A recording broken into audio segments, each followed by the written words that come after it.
What's up, everyone? So tonight I'm going to take you guys on a shop tour. We're going to show you the ins and outs of the building, what all kinds of stuff I have in here, and some details on it.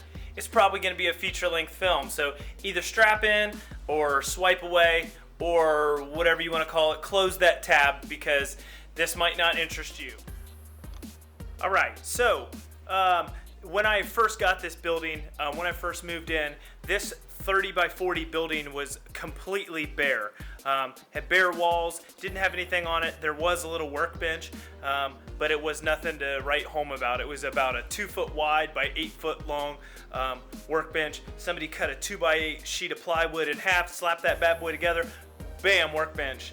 Not my style. So I'll roll in some footage if I can of what it looked like before. So when I moved in, this entire concrete area was all filled with my stuff, and I didn't have room to go and put it everywhere, so I had to make 2 levels. So this Catwalk project has been a long project in the making. This has taken me a while to do all of this.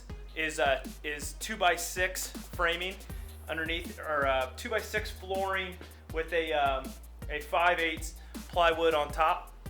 So I was able to have 2 levels. This is a 14-foot ceiling in here, so it was just perfect to have me be able to stand up underneath, hang some things underneath the catwalk, but also be able to walk up top. So we're gonna go clockwise around the room. You know what? That would be counterclockwise. So whatever. I'm not gonna get technical about what I say, because if you dwell on it too much, then you're like, this video is not perfect and I just don't want to publish this. It's like, well, what's candid about that? What's natural about that? I will warn you that I might change my my camera a lot with my hands, because this DSLR camera is not light to hold out on a stick like this. I need to get a GoPro. So if anybody wants to donate to the Durbin Needs a GoPro, then by all means, let's make it happen. So, and I'll try to shake as least as I can, but whatever's clever. So underneath here, underneath my camo netting, is Dylan's 7.3 Power Stroke diesel. He's got it all torn down. We've been working on that little by little. He wants to build a race engine, so one day that will come to fruition. So on to the next thing here. I've got my welder and my torch. I really want to make like a welding area so I can have my welding table and all my welders and torch all set up in the same place, but I really don't have the spot for it. So that's just how it goes. For right now, I got it sitting here. So free refrigerator and free pop machine. So this is a functioning pop machine. So I'm going to go ahead and grab a pop. So absolutely everything needs to, you gotta have a pop. So I'm gonna go ahead and get a pop. Sorry. Alright. So with one hand, I'll crack a pop. Alright, so I don't know exactly how I was gonna go about this shop tour. So I might cut in a couple different clips. It depends on how much I like them when I get back to the computer. Alright, so carrying on. So I got a little, the bottom of my crane. So I have a jib crane in the corner. So let's talk about the jib crane. So this is a 1-ton jib crane. If you don't know anything about jib cranes, they have one post in the center, and then the beam comes off of the top of it. So naturally, with that much leverage on the main beam, you can only hold so much weight. So this is a 1-ton. Pretty hefty unit, but it comes down here into the floor. The footing on this thing is a 4 foot by 4 foot by 4 foot square, or cube if you will, in the ground, with L lag bolts that are down, I think they're 24 inches long. So 24 inches, I think 24 to 36 inch L brackets that come out to bolt the thing to the floor. So it is a behemoth. It's not going anywhere. It's built to withstand the test of time. So another feature that I have is my urinal.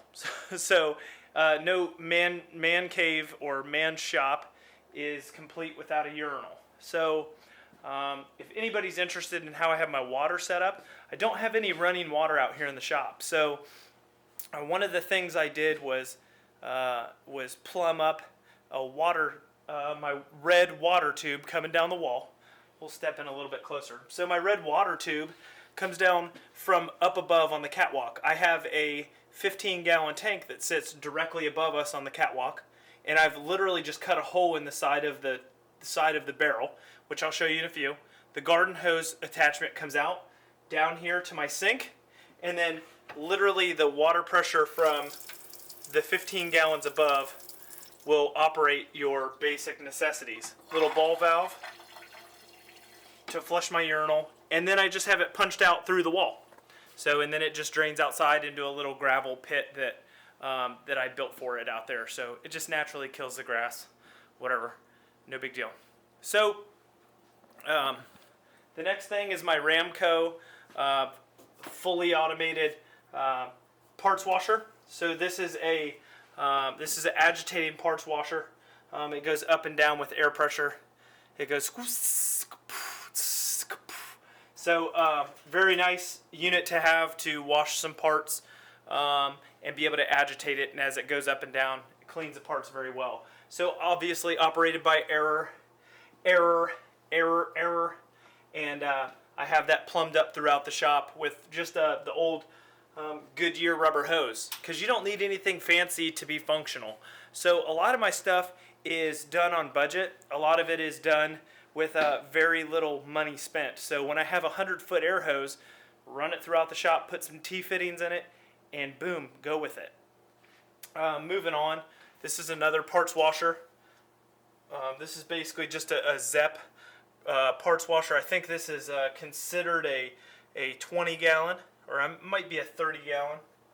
But it's basically just my parts washer. Have heavy chemical smell when you open that bad boy up, so no joke. Over here, my main workbench, Wilton vise. I love the Wilton bullet vices. You cannot go wrong when you're using one of these. So I absolutely recommend a Wilton if you don't have one. Other brands are worth it. If you're looking for your first vise, then a Wilton is by all means the highest of the high end. If you wanted to go with a big Yoast or something like that, there are other brands out there, but man, does Wilton take it home with the smoothness of an operation with it. It's really nice.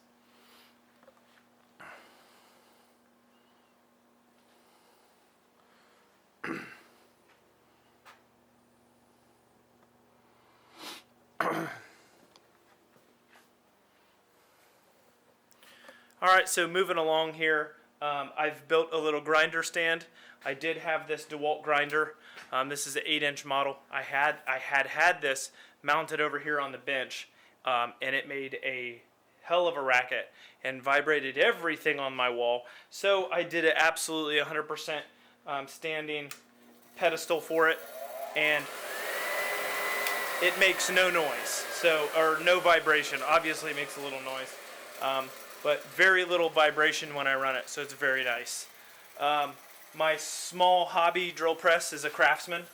I've never gone wrong with Craftsman. I've had a Delta model before. Craftsman drill press has not steered me wrong. So very awesome unit to do just about anything and everything with. Then we're rolling over to our shelves, trying to stay organized and overall tidy. So we'll roll around to my toolbox. So my bottom box is a Proto professional tool,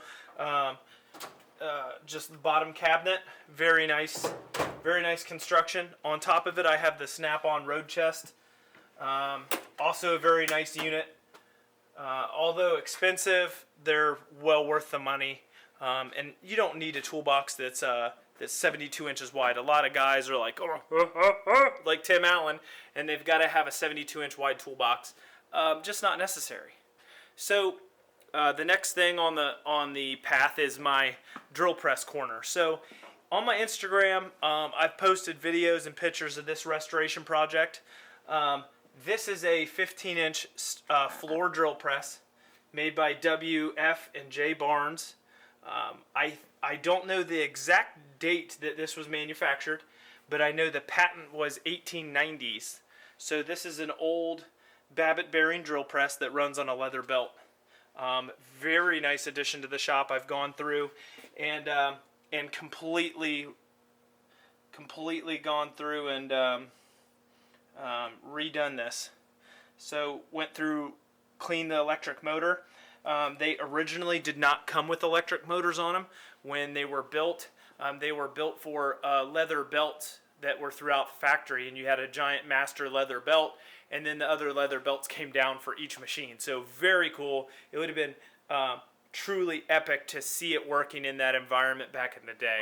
So I'll fire it up for you, show you just how I have it working. The electric motor on this one, the stamp on it is stamped 1914. So the electric motor is from 1914. It was probably put on shortly thereafter, something like that. So I'll show you exactly how it works. We'll kick it on.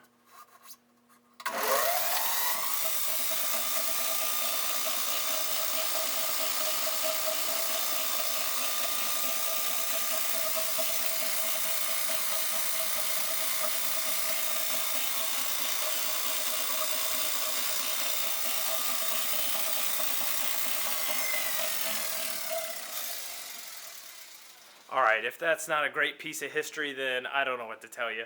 I get excited about that kind of stuff because it's just tools that are repurposed for, you know, stuff like you know, being out in my shop and doing steel work. It's awesome that you can take an old piece of equipment and make it new again and truly do sensational things with it. So over on this side of the shop, it's a little cluttered, but I have my lift over here. I have a Challenger 9,000 pound lift. I've got my radial arm saw, sander, shop press.